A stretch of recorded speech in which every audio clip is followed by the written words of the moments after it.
Muscle imbalance ഇത് നമ്മളിൽ മിക്ക ആളുകൾക്കുമുണ്ട്. ഇത് നിങ്ങൾക്ക് നിങ്ങളുടെ ബോഡി തന്നെ ശ്രദ്ധിച്ചാൽ അറിയാൻ പറ്റും. നിങ്ങളുടെ right hand biceps left hand ബൈസെപ്സിനേക്കാളും സൈസ് കൂടുതലായിരിക്കും. ഇല്ലെങ്കിൽ നിങ്ങൾക്ക് ഒരു കയ്യിൽ സ്ട്രെങ്ത് കൂടുതലായിരിക്കും, മറ്റേ കയ്യിൽ സ്ട്രെങ്ത് കുറവായിരിക്കും.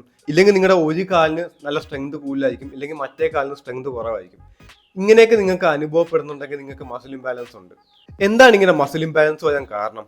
സത്യത്തിൽ നമ്മൾ ജനിക്കുമ്പോഴേ കുറെ ആളുകൾക്ക് ഇങ്ങനെ സംഭവിക്കുന്നതല്ല. നമ്മൾ ജനിക്കുമ്പോൾ നമ്മൾ 99% നല്ല സിമെട്രിക്കലായിട്ട് ബോത്ത് സൈഡ്സ് സിമെട്രിക്കലായിട്ടാണ് നമ്മൾ ജനിക്കുന്നത്. പിന്നെ നമ്മൾ എന്താ ഇങ്ങനെ ആക്കുന്നത്? ചില ആളുകൾക്ക് എന്താ റൈറ്റ് ഹാൻഡിൽ മസിൽസ് കൂടുതൽ ചെറുതായിട്ട് ലെഫ്റ്റ് ഹാൻഡിനേക്കാളും അപേക്ഷിച്ച് നോക്കുമ്പോൾ. കാരണം നമ്മൾ തന്നെയാണ് ഇതിൻ്റെ റീസൺ. നമ്മുടെ ചൈൽഡ്ഹുഡ് തൊട്ട് തന്നെ നമ്മൾ ഒരു പേന വെച്ച് എഴുതുവാണെങ്കിൽ തന്നെ, അല്ലെങ്കിൽ പെൻസിൽ വെച്ച് എഴുതുവാണെങ്കിൽ തന്നെ നമ്മൾ റൈറ്റ് ഹാൻഡിൽ ട്രെയിൻ ചെയ്യുന്നത്. അപ്പം നമ്മൾ ചെയ്യുന്ന ഓരോ ചെറിയ കാര്യം ഒരു ലോങ് ടൈമിൽ അങ്ങനെ വന്ന് ആ ഒരു ഹാൻഡിന് സ്ട്രെങ്ത് കൂടും നമ്മുടെ മറ്റേ ഹാൻഡിനെ അപേക്ഷിച്ച്. കാരണം നമ്മൾ ഈ ഹാൻഡിൽ അധികം വർക്ക് ചെയ്യുന്നില്ല, അതുകൊണ്ടാണ് അങ്ങനെ വരുന്നത്. ഇപ്പം ചിലവർക്ക് ഡയറക്റ്റ് അറിയാൻ പറ്റും, അവർക്ക് ലെഫ്റ്റ് ഹാൻഡിലായിരിക്കും മസിൽസ് കുറവ് ഇല്ലെങ്കിൽ കൂടുതൽ റൈറ്റ് ഹാൻഡിനേക്കാളും അപേക്ഷിച്ച്. ചിലർക്ക് മിററിൽ നോക്കുമ്പോൾ തന്നെ അറിയാം അവരുടെ ലെഫ്റ്റ് ഹാൻഡ് റൈറ്റ് ഹാൻഡിനേക്കാളും വലിപ്പം കുറവ്. അപ്പം അങ്ങനെയുള്ളവർക്ക് ഡയറക്റ്റ് അവർക്ക് അറിയാൻ പറ്റും, ഓക്കെ എനിക്ക് മസിൽ ഇംബാലൻസ് ഉണ്ട്, എനിക്കിതിൽ വർക്ക് ചെയ്യണം. പിന്നീട് ചിലർക്ക് ഇത് അറിയാൻ പറ്റില്ല. ചിലർക്ക് അവരുടെ റൈറ്റ് ഹാൻഡും ലെഫ്റ്റ് ഹാൻഡും ഒരേപോലെ ആയിരിക്കും തോന്നുന്നത്, പക്ഷെ അവർക്ക് മസിൽ ഇംബാലൻസ് ഉണ്ടോ എന്ന് നമുക്ക് ഡൗട്ടുമാണ്. അപ്പം അങ്ങനെയുള്ളവർ ചെയ്യേണ്ടത് കുറെ സ്ട്രെങ്ത് ടെസ്റ്റാണ്.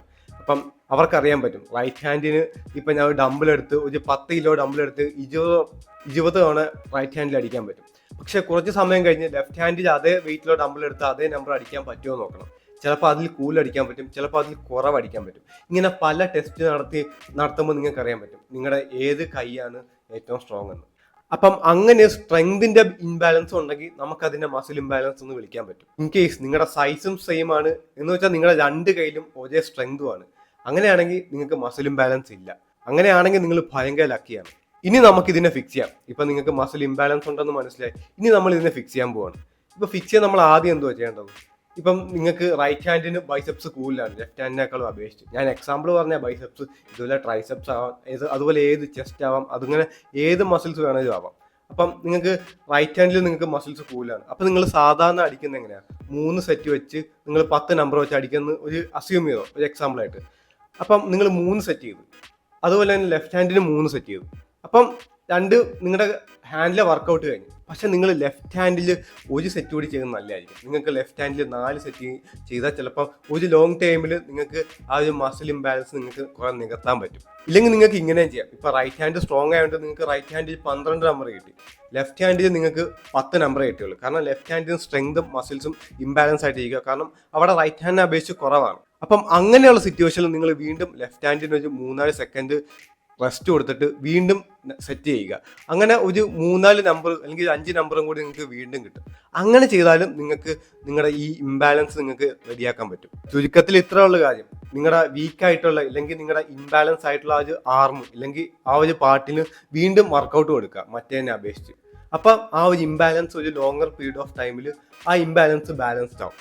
ഇനി എങ്ങനെ നിങ്ങൾക്ക് തിരിച്ചറിയാൻ പറ്റും? ഇപ്പം ഇൻ കേസ് നിങ്ങളുടെ മസിൽസ് ഒക്കെ സെയിം ആയിട്ടാണ് നിങ്ങൾക്ക് തോന്നുന്നത്, വലിയ വ്യത്യാസം നിങ്ങൾക്ക് തോന്നുന്നില്ലെങ്കിൽ, സ്ട്രെങ്തിലും വലിയ വ്യത്യാസം തോന്നുന്നില്ലെങ്കിൽ നിങ്ങൾക്ക് എങ്ങനെ അറിയാൻ പറ്റും? അതിന് നിങ്ങൾക്ക് കുറച്ച് എക്സസൈസ് ചെയ്താൽ മതി. ഇപ്പം ലഞ്ചസ് ചെയ്യുമ്പോൾ തന്നെ നിങ്ങൾക്ക് അറിയാൻ പറ്റും. ഇപ്പം ലഞ്ചസ് ചെയ്യുമ്പം നിങ്ങൾക്ക് ബോഡിയിൽ ഏതെങ്കിലും സൈഡിൽ ഇംബാലൻസ് ഉണ്ടെങ്കിൽ നിങ്ങൾക്ക് ചെറിയൊരു ഇംബാലൻസ് പോലെ നിങ്ങൾക്ക് തോന്നും ബോഡിയിൽ. കാരണം നിങ്ങൾ ഒരു കാലിലാണ് ഏറ്റവും കൂടുതൽ സ്ട്രെങ്ത് കൊടുക്കുന്നത്. അപ്പം ലെഫ്റ്റ് ഹാൻഡിൽ ചെയ്യുവാണെങ്കിൽ ചിലപ്പം നിങ്ങളുടെ റൈറ്റ് കറക്റ്റ് ആണെങ്കിൽ ചിലപ്പം നിങ്ങൾക്ക് ചെയ്തു പോകാൻ പറ്റും. ചിലപ്പം റൈറ്റ് ലെഗ് മുമ്പിൽ വെച്ച് ചെയ്യുമ്പം നിങ്ങൾക്ക് അത് ഇൻബാലൻസ് ആയിട്ട് തോന്നും. അപ്പം അങ്ങനെ വരുമ്പോൾ നിങ്ങൾക്ക് അവിടെ ഐഡന്റിഫൈ ചെയ്യാൻ പറ്റും, എനിക്ക് ഏതോ ഒരു ബോഡിയിൽ ഏതോ ഒരു പാർട്ടിലെ മസിൽസിന് ഇംബാലൻസ് ആയിട്ട് ഇരിക്കണം, റൈറ്റിനെ അപേക്ഷിച്ച് ലെഫ്റ്റ് ഇല്ലെങ്കിൽ ലെഫ്റ്റിനെ അപേക്ഷിച്ച് റൈറ്റ്. അപ്പം അത് നിങ്ങൾക്ക് തക്കതായി കണ്ടുപിടിച്ചത് ഏത് മസിലാണെന്ന് ഐഡന്റിഫൈ ആയിട്ട് അതിന് നിങ്ങൾക്ക് കുറെ കൂടി വർക്ക്, ഞാൻ നേരത്തെ പറഞ്ഞ പോലെ, ഞാൻ ബൈസെപ്സിന്റെ കാര്യത്തിൽ പറഞ്ഞ പോലെ, ഏത് മസിലാണെങ്കിൽ ഇപ്പം കാഫ് ആണെങ്കിൽ ആ മസിലിന് അതുപോലെ വർക്ക് ചെയ്യുക. പിന്നെ 2 തരം വർക്കൗട്ട് ഉണ്ട്, യൂണിലാറ്ററൽ വർക്കൗട്ടും ഉണ്ട്, ബൈലാറ്ററൽ വർക്കൗട്ടും ഉണ്ട്. ഇപ്പം നമ്മൾ ഒരു ബാർബിൾ വെച്ച് നമ്മൾ ബൈസെപ്സ് കേൾ ചെയ്യുവാണെങ്കിൽ അത് ബൈലാറ്ററൽ ആണ്. കാരണം നമ്മുടെ രണ്ട് മസിൽസ് ഉപയോഗിച്ചാണ് അത് നമ്മൾ ലിഫ്റ്റ് ചെയ്യുന്നത്. അപ്പം അങ്ങനത്തെ കേസസിൽ ചിലപ്പോൾ നിങ്ങൾക്ക് മസിൽ ഇംബാലൻസ് വരാൻ ചാൻസ് ഉണ്ട്. കാരണം ഇപ്പം നിങ്ങളുടെ ബോഡി ഓൾറെഡി മസിൽ ഇംബാലൻസ്ഡ് ആയിട്ട് ഇരിക്കുമായിരിക്കും നിങ്ങൾ ജിമ്മിലേക്കൊക്കെ വരുമ്പോൾ. കാരണം ഇപ്പം നിങ്ങൾ റൈറ്റ് ഹാൻഡ് വെച്ചാണ് ഏറ്റവും കൂടുതൽ പണി ചെയ്യുന്നത്, അപ്പോൾ റൈറ്റ് ഹാൻഡ് അത്യാവശ്യം സ്ട്രോങ് ആയിരിക്കും.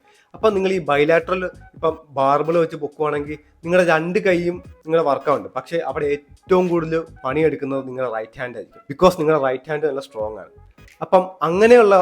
അങ്ങനെ നിങ്ങൾക്ക് മസിൽ ഇംബാലൻസ് ഉണ്ട്. അങ്ങനെയുള്ളപ്പോൾ നിങ്ങൾക്ക് ചെയ്യേണ്ട യൂണിലാറ്ററൽ വർക്കൗട്ട് ആയിരിക്കും. യൂണിലാറ്ററൽ എന്ന് പറയുമ്പം ഇപ്പൊ ഡംബൽ കേൾ യൂണിലാറ്ററൽ ആണ്, കാരണം ഓരോ കയ്യിലും ഓരോ ഡംബിളാണ്. പിന്നെ ലഞ്ചസ് യൂണിലാറ്ററൽ ആണ്, കാരണം ഓരോ ലെഗിന് വെച്ചാൽ നമ്മൾ ചെയ്യുന്നത്. ബിക്കോസ് നമ്മൾ സ്ക്വാട്ട് ചെയ്യുമ്പോൾ നമ്മുടെ 2 ലെഗും ഒരേപോലെ വർക്ക് ചെയ്യുന്നുണ്ട്. അപ്പം ചിലപ്പോൾ ഡോമിനന്റ് ആയിരിക്കുന്ന ഏതെങ്കിലും ഒരു ലെഗ് ചിലപ്പം ഏറ്റവും കൂടുതൽ പിടുത്തെടുക്കാൻ ചാൻസ് ഉണ്ട്, അല്ലെങ്കിൽ ഏറ്റവും കൂടുതൽ ആ ലിഫ്റ്റിനെ കോൺട്രിബ്യൂട്ട് ചെയ്യാൻ ചാൻസ് ഉണ്ട്. അപ്പം അങ്ങനെയുള്ള കേസസ് നിങ്ങൾ ഏറ്റവും നല്ലത് യൂണിലാറ്ററൽ വർക്കൗട്ട് ചെയ്യുന്നത്. ഇപ്പം ലഞ്ചസ്, ബൈസെപ്സ് കേൾ, നിങ്ങൾക്ക് ഒരു കയ്യിൽ ചെയ്യാൻ പറ്റുന്ന അല്ലെങ്കിൽ ഒരു കാലിൽ ചെയ്യാൻ പറ്റുന്ന വർക്കൗട്ട്സ് എല്ലാം യൂണിലാറ്ററലാണ്. അപ്പം അങ്ങനത്തെയൊക്കെ ചെയ്യാൻ നോക്കിയാൽ നിങ്ങൾക്ക് മസിൽ ഇംബാലൻസ് കുറയ്ക്കാൻ പറ്റും. പിന്നെ റിയലിസ്റ്റിക് നോക്കുകയാണെങ്കിൽ നമുക്ക് എല്ലാവർക്കും മസിൽ ഇംബാലൻസ് ഉണ്ട്. മസിൽ ഇംബാലൻസ് ഇല്ലാത്ത ആളുകൾ വളരെ റെയറാണ്. അതുകൊണ്ട് ഇതിനെ ഓർത്ത് നിങ്ങൾ വലിയ ടെൻഷൻ ആവേണ്ട ആവശ്യമൊന്നുമില്ല. ഇത് എല്ലാവർക്കും ഉണ്ട്. നമ്മൾ മാക്സിമം ആ ഇംബാലൻസ് കുറയ്ക്കാനേ നോക്കാവുള്ളൂ. 100% ബാലൻസ് ആയിട്ടുള്ള ആളുകൾ ഈ ലോകത്ത് തന്നെ ഇല്ല. അത് ഞാൻ ഷുവറായിട്ട് പറയുവാണ്. അങ്ങനത്തെ ആളുകൾ ഈ ലോകത്തില്ല. എവിടെയെങ്കിലും നമുക്ക് ബോഡിയിൽ ഏതെങ്കിലും ഒരു പാർട്ടി 0.something% എങ്കിലും ഇംബാലൻസ് ഉണ്ട്. നമ്മൾ മാക്സിമം നോക്കേണ്ടത് ആ ഇംബാലൻസ് കുറച്ച് കൊണ്ടുവരിക എന്ന് മാത്രമാണ് നമ്മൾ നോക്കേണ്ടത്. അപ്പം അത്രേ ഉള്ളൂ ഗായ്സ്. നിങ്ങൾക്ക് വീഡിയോ ഇഷ്ടപ്പെട്ടു എന്ന് വിചാരിക്കുന്നു. Thanks for watching.